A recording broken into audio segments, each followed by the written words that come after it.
कहानी का दूसरा भाग, चाहत की पहली आहट।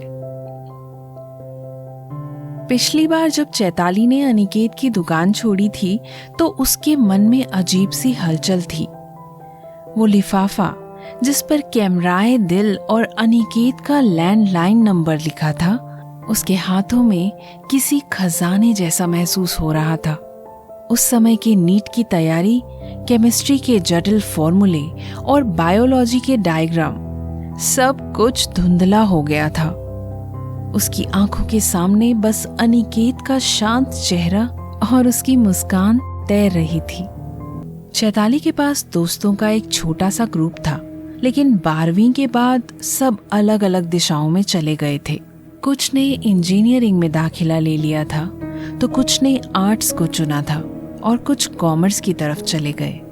अकेली चैताली ही डॉक्टर बनने की दौड़ में शामिल थी और इसी वजह से उसे कई बार अकेलापन महसूस होता था। ऐसे में ये नई भावना उसे विचलित कर रही थी। उस समय किसी अजनबी लड़के से बात शुरू करना भारतीय समाज में बहुत अजीब और मुश्किल माना जाता था, और चैताली जैसी शर्मीली लड़की के लिए तो ये लगभग नामुमकिन था।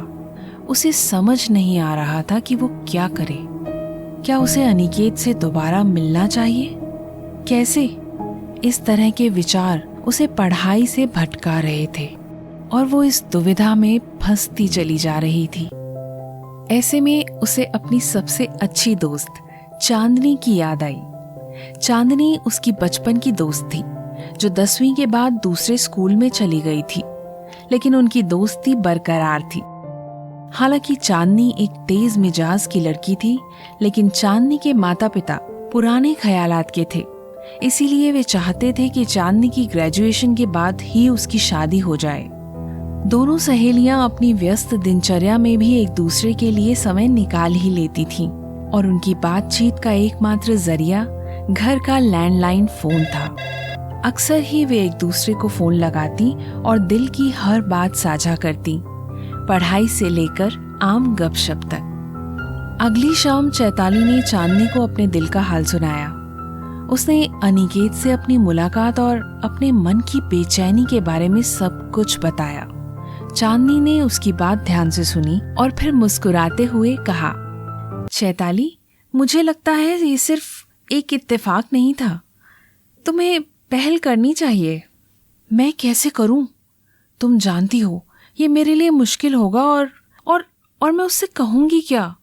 चैताली ने हिचकिचाते हुए कहा। घबराओ मत, चांदनी ने कहा। इसका भी एक तरीका है।